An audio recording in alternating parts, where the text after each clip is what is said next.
Asia cup super 4 இன்று தொடக்கம். என்னவெல்லாம் நடக்க போகுது? கோப்பையை வெல்ல போவது யார்? Welcome to sports 11. இது உங்கள் ஸ்போர்ட்ஸ் 7. ஏஷியா கப்புடைய குரூப் ஸ்டேஜ் மேட்சஸ் நேற்றோடு முடிவடைய இந்தியா பாகிஸ்தான் முதல் அணியிலிருந்தும் இலங்கை மற்றும் வங்கதேசம் இரண்டாவது அணியிலிருந்தும் சூப்பர் 4 சுற்றுக்கு தகுதியாயிருக்கிறாங்க. இவர்களுக்குள்ள எல்லா அணிகளும் மற்ற 3 அணிகள் கூட ஒரு முறை மோதுற மாதிரி இந்த சூப்பர் 4 சுற்று வடிவமைக்கப்பட்டிருக்கு. இந்த சூழலில் இன்னைக்கு நடக்க இருக்கிற ஆட்டத்தில் இலங்கை வங்கதேச அணிகள் மோத இருக்கிறாங்க. நாளைக்கு இந்தியா பாகிஸ்தான் அணிகள் மோத இருக்க. அதை தொடர்ந்து ஒரு நாள் இடைவேளைக்கு பிறகு இலங்கை மற்றும் பாகிஸ்தான் அணிகள் மோதுறாங்க. அதை தொடர்ந்து இந்தியா வங்கதேச அணிகளும், அதை தொடர்ந்து பாகிஸ்தான் வங்கதேச அணிகளும், அடுத்த நாள் இலங்கை இந்தியா அணிகளும் 26ஆம் தேதி வரைக்குமா வரிசையாக மோத இருக்கிறாங்க. 27ஆம் தேதி ஒரு இடைவேளை, 28ஆம் தேதி இறுதிப் போட்டி நடக்க இருக்கு. இந்த முறையில் தான் இந்த சூப்பர் 4 மற்றும் இறுதிப் போட்டிகள் நடக்க இருக்கு. இதில் பார்த்தோம் அப்படின்னு சொன்னால், கடந்த செப்டம்பர் 14ஆம் தேதி நிறைய சர்ச்சைகள் நடந்தாலும் இந்தியாவுக்கு மகிழ்ச்சியாக முடிவடைஞ்ச இந்தியா பாகிஸ்தான் ஃபேஸ் ஆஃபில் ஜெயிச்ச இந்தியன் டீம் நேற்றைய ஆட்டத்தில் ஓமான் கிட்ட தடுமாறியே ஜெயிச்சிருந்தாங்க. அவங்களுடைய மெயின் பவுலர்ஸான வருண் சக்கரவர்த்தி மற்றும் பும்ரா ரெஸ்ட் கொடுக்கப்பட்டு ஹர்ஷித் ராணா அணிக்குள்ளே கொண்டு வரப்பட்டிருந்த சூழலில் அவங்களுடைய செகண்ட் ஸ்ட்ரிங் பவுலர்ஸை வச்சு ஒரு பெரிய டார்கெட்டை கொஞ்சம் டிஃபெண்ட் பண்ண தடுமாறிட்டாங்க. அதுவும் ஓமான் மாதிரி ஒரு அசோசியேட்டட் நேஷன் கிட்ட அப்படின்னு சொல்லலாம். முதல்ல இந்தியன் டீம் பேட்டிங் பண்ண முதல் 2 ஆட்டங்களில் பெருசாக ஸ்டார்ட்டை கொடுக்காத சுப்மன் கில் 3வது ஆட்டத்திலையும் ஸ்டார்ட்டை கொடுக்காம வெறும் 5 ரன்களில் கையை வச்சுட்டு போனது ரொம்பவே ஏமாத்தமாக இருந்ததுன்னு சொல்லலாம். 3 ஆட்டங்களில் சேர்த்து அவர் அடிச்சிருக்கிற ரன்கள் 20, 10, 5 மொத்தத்தில் 35 ரன்கள் தான் அடிச்சிருக்கிறாரு. இன்னொரு பக்கம் வேகமான கேமியோஸை கொஞ்சம் கொஞ்சமாக இம்ப்ரூவ் ஆகிட்டே வந்திருக்கார். 30, 31, 38 சொல்லி கொஞ்சம் கொஞ்சமாக அபிஷேக் சர்மா தன்னுடைய ரன் ஸ்டாலியை இம்ப்ரூவ் பண்ணிகிட்டே வந்திருக்கிறாரு. இந்த முறை ஒன் டவுன் பேட்ஸ்மனாக ஸ்கை இறங்காமல் சாம்சனுக்கு வாய்ப்பு கொடுத்தது ஒரு ரொம்ப நல்ல விஷயம்னு சொல்லலாம். சாம்சன் எப்படி ஆட போகிறாரு, அவரை எங்கே ஸ்லாட்டின் பண்ண போகிறாங்கன்னு ஏகப்பட்ட கேள்விகள் இந்த ஏஷியா கப் தொடக்கத்திலேருந்து இருந்த சூழலில் நேற்றைய ஆட்டத்தில் ஒன் டவுன் இறக்கப்பட்ட சாம்சன் என்னால் நின்று விளையாடி ஆங்கர் இன்னிங்ஸ் விளையாட முடியுன்றது ரொம்ப சூப்பராக காமிச்சு ஒரு அற்புதமான ஹாஃப் செஞ்சுரியை போட்டார். அதோடைய விளைவாக மற்ற வீரர்கள் அவரை சுற்றி அதிரடியான ஆட்டத்தை விளையாடினதோட விளைவாக ஓமானுடைய அட்டகாசமான டிசிப்ளின்டான பவுலிங், ஃபீல்டிங் மற்றும் கேச்சிங்கை தாண்டி 188க்கு 8 அப்படின்ற ஸ்கோரை எட்டி பிடிச்சாங்க இந்தியன் டீம். அதை சேஸ் பண்ண வந்த ஓமான் டீம் ரொம்ப தொடக்கத்தை ரொம்ப நிதானமாகவே இருந்தாலும் ஓப்பனர்கள் ஜதிந்தர் சிங் மற்றும் கலீம் 2 பேரும் சேர்ந்து அட்டகாசமாக 56 ரன்களை முதல் விக்கெட்டுக்கு சேர்க்க குல்தீப் ஜதிந்தர் சிங்கை காலி பண்ணி முதல் விக்கெட் பிரேக் த்ரூவை கொடுத்தார். அதை தொடர்ந்து கலீம் மற்றும் மிர்சா 2 பேரும் சேர்ந்து அற்புதமாக விளையாடி இந்திய அணியை நெருக்கடியில் தள்ள கலீம் 64 ரன்னுக்கும் மிர்சா 51 ரன்னுக்கும் அவுட் ஆனதுக்கு பிறகு ஆட்டம் இந்தியாவுடைய கிராஸ்குள்ளே வந்தது. பந்து வீச்சை பொறுத்த வரைக்கும் எல்லாருக்கும் ஒரு விக்கெட்டு அப்படின்னு சொல்லி ராணா, அர்ஷதீப், குல்தீப், ஹர்திக் பாண்டியான்னு சொல்லி விக்கெட்டுகளை ஒருத்தர் பகிர்ந்து மட்டுமே எடுத்துக்கிட்டாங்க. கடைசியில் 167க்கு 4ன்னு ஓமான் செட்டிலாக 21 ரன் வித்தியாசத்தில் தப்பிச்சோம் பழச்சோன்னு சொல்லி இந்தியா அன்பீட்டனா சூப்பர் 4க்குள்ளே வந்துருக்காங்க. வேற பாகிஸ்தானை பொறுத்த வரைக்கும் இந்தியா கிட்ட உதவாங்கினதுக்கு பிறகு மற்ற 2 அசோசியேட் நேஷன்ஸையும் வச்சு துவச்சிட்டாங்கன்னு சொல்லலாம். அப்படியே குரூப் பி பக்கம் போனோம் அப்படின்னு சொன்னால் இலங்கை அவங்க ஆடின 3 ஆட்டத்திலையும் அன்பீட்டனா ஜெயிச்சு டேபிள் டாப்பராக சூப்பர் 4க்குள்ளே வந்திருக்காங்க. 2வது இடத்துல இருக்கிற வங்கதேசம் இலங்கை கிட்ட மட்டும் உதவாங்கிட்டாங்க. மற்ற 2 ஆட்டங்கள்லையும் அட்டகாசமாக ஜெயிச்சு அவங்களுடைய டேலியை 2 வின்ஸோட சூப்பர் 4க்குள்ளே வந்திருக்காங்க. ஆப்கானிஸ்தான் ரொம்பவே டிசப்பாயிண்டிங்காக இந்த சீரீஸை முடித்தாங்க.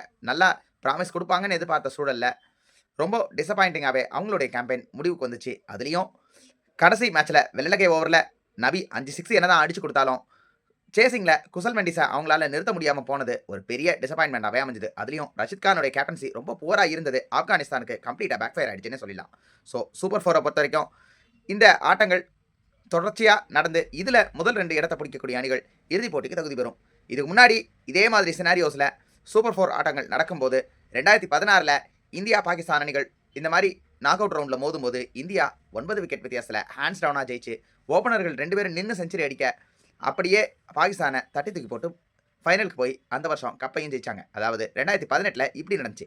அதே மாதிரி அப்படியே 2022 வந்தோன்னு சொன்னால் 2022 நடந்த ஏஷியா கப்பில் முதல் லீகில் இந்தியா ஜெயிச்சிருந்தாலும் சூப்பர் 4 சுற்று அப்படின்னு சொல்லி வரும்போது பாகிஸ்தான் தங்களுடைய கைவரிசையை காட்டி கடைசி நேர ஆசிஃப் அலியுடைய அதிரடி பிளிட்ஸ்னால அர்ஷதீப் ஓவரா அடித்து பிரித்து இந்தியன் டீமை அந்த டோர்னமெண்ட்டுடைய ஃபைனலுக்கு தகுதி பெற விடாமல் பாகிஸ்தான் அணி வெளியே விரட்டினாங்க. இந்த முறை 2018 நடந்தது நடக்குமா, 22 நடந்தது நடக்குமா அப்படின்றத பொறுத்திருந்து பார்க்கணும்.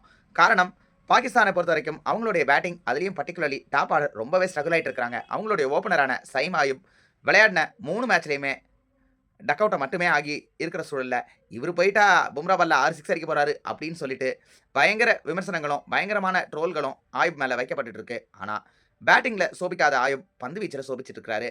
இந்தியாக்கு எதிரா விளையாடின ஆட்டத்துல கூட விழுந்த 3 விக்கெட்டையுமே எடுத்தது சைம் ஆயுப் மட்டும் தான். மற்ற எல்லா பந்து வீச்சாளர்களுமே ஒரு பக்கம் ஸ்ட்ரகிள் பண்ண, இவருடைய பந்து வீச்சு மட்டும் டிஃபரண்ட் பிட்ச்ல பவுல் பண்ற மாரி அட்டகாசமா பயங்கரமான வேரியேஷன்ஸோட இருந்தது. அத இந்திய வீரர்கள் கொஞ்சம் ஸ்ட்ரகிள் பண்ணி நெகோஷியேட் பண்ணாங்கன்னு சொன்னாலும், ஸ்கை மற்றும் துபே அழகா நெகோஷியேட் பண்ணி ரொம்பவே ஈஸியா இந்த ஆட்டத்த இந்தியாவுக்காக முடிச்சு வச்சாங்க. இது தவிர்த்து அப்ரார் அகமத் எக்கனாமிக்கலா பந்து போடுறாரு. ஒரு லெக் ஸ்பின்னருடைய வேலை விக்கெட் எடுக்கிறது. அத அவர் செய்ய தவறிட்டாரு. அதே மாரி முகிம்க்கும் பெருசா இன்டர்நேஷனல் எக்ஸ்பீரியன்ஸ் இல்லாததுடைய விளைவு, அவருமே கொஞ்சம் ஏசியா கப் ஸ்டேஜ்ல ஸ்ட்ரகிள் பண்ண தான் செஞ்சிருக்கிறார். வழக்கமா இந்தியாவுக்கு எதிரா பாகிஸ்தானுடைய துருப்புச்சீட்டா இருக்கக்கூடிய ஷாஹின் அஃப்ரிதி ரொம்பவே ஆஃப் கலரா இந்தியாவுக்கு எதிரா இருந்தாரு. அசோசியேட்டட் நேஷன்ஸ்க்கு எதிரா அற்புதமா பந்து போட்டிருந்தாலுமே, அவரு கொஞ்சம் பேட்டிங்ல பெட்டரா இருக்கிறாரு. பட் பவுலிங்ல சொல்லிக்கிற அளவுக்கு இல்ல அப்படின்றது தான் உண்மை. ஸோ அப்படியே போனோம் அப்படின்னு சொன்னா, பாகிஸ்தானுடைய பேட்டிங்கை பொறுத்தவரைக்கும் ஃபக்கர் ஜமான் மட்டும் கடைசி மேட்ச்ல ஒரு ஹாஃப் செஞ்சுரியை போட்டு நான் ஃபார்ம்ல இருக்கிறேன் அப்படின்றத கொஞ்சமா காமிச்சிருக்காரு. இது தவிர்த்து அவங்களுடைய பேட்டிங்ல தேவையான ஃபயர் பவர் இல்லையோ அப்படின்னு யோசிக்க வைக்கிற ஒரு விஷயமா தான் இருக்குது. எக்ஸ்பீரியன்ஸும் கம்மி, ஃபயர் பவரும் கம்மி அப்படின்ற சினாரியோல பாகிஸ்தான் மீண்டும் ஒரு முறை இந்தியாவை ஃபேஸ் ஆஃப் பண்ற சூழல்ல, இந்தியா எல்லா பேட்டிங் பேசஸையும் ஓமான் கிட்ட டெஸ்ட் பண்ணி எல்லாருமே டச்சில் இருக்கிறாங்க அப்படின்றத ப்ரூவ் பண்ணி இருக்கிற சூழல்ல, பாகிஸ்தான் என்ன பண்ண போறாங்க அப்படின்றது தான் நம்மளுடைய ஒரு கேள்வியா இருக்குது. அதற்கான விடை நாளைய மேட்ச்ல தெளிவாகவே தெரிஞ்சிடும். ஸோ இது தவிர்த்து என்னன்னு பார்த்தோன்னா, ஏற்கனவே பாகிஸ்தான் இந்தியா மோதின மேட்ச்ல ஹேண்ட்ஷேக்ஸ் இல்லாமல் 2 அணி வீரர்களும் அப்படியே கலைஞ்சு போக வேண்டிய ஒரு சூழல் வந்தது. இந்தியா ஆட்டத்தை ஜெயிச்ச சூழல்ல கேப்டன் ஸ்கையும் தூபேவும் கை கொடுக்காம போனது. அதை தொடர்ந்து ட்ரெஸ்ஸிங் ரூம் கதவு சாத்தப்பட்டது.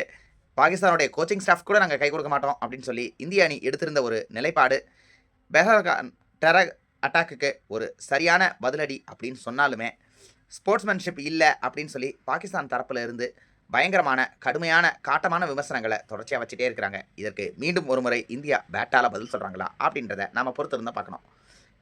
ஸோ ஏசியா கப் ஒரு முக்கியமான ஸ்டேஜை நோக்கி நகர்ந்துருக்கு. இந்த சூப்பர் 4ல் முதல் 2 இடத்த பிடிக்கக்கூடிய அணிகள் ஃபைனலில் மோதுவாங்க. ஃபைனலில் ஜெயிக்கிற அணி கப்பை தூக்க போகிறாங்க. இந்த முறை யார் கப்பை தூக்க போகிறாங்க, யார் மண்ணை கவ போகிறாங்க அப்படின்றது இந்த சூப்பர் 4 சுற்றுடைய முடிவில் தெளிவாகவே தெரிஞ்சிடும். ஸோ இப்போ உங்களுடைய பதில், சூரியகுமார் யாதவ் மற்றும் பாகிஸ்தான் வீரர்களோட கை கொடுக்காம வேகமாக ட்ரெஸ்ஸிங் ரூமுக்கு நடந்து போனது, அதை தொடர்ந்து கோச்சிங் ஸ்டாஃப் கூட இந்திய டீமுக்கு கை கொடுக்கக்கூடாதுன்னு சொல்லி இந்தியாவுடைய ட்ரெஸ்ஸிங் ரூம் கதவு வேகமாக பூட்டப்பட்டது, இந்த மாதிரி விஷயங்கள் எல்லாத்தையும் நியாயம் அப்படின்னு சொல்லி நீங்கள் நினைக்கிறீங்களா? சுப்மன் கில் ரொம்பவே மோசமான ஃபார்மில் T20 கிரிக்கெட்டுக்கு கம்பேக் கொடுத்துருக்கிற சூழலில், சஞ்சு சாம்சன் அவங்கள விட ஒரு இன்னிங்ஸ்லேயே அவரை விட அதிகமான ரன்களை அடிச்சிருக்கிறாரு. நாளைய மேட்ச்சில் சஞ்சு சாம்சனை மீண்டும் ஓப்பனிங் ஸ்டார்ட்டில் பார்ப்போம் அப்படின்னு சொல்லி நம்புறீங்களா? பதில்களை கமெண்ட் செக்ஷனில் போஸ்ட் பண்ணுங்கள். வீடியோ பிடிச்சிருந்தா லைக் பண்ணுங்கள். மறக்காம உங்கள் ஃப்ரெண்ட்ஸ்க்கு வீடியோ ஷேர் பண்ணுங்கள். நம்ம ஸ்போர்ட்ஸ் சேனலை சப்ஸ்கிரைப் பண்ணி ஆதரவு கொடுங்க. நன்றி, வணக்கம்.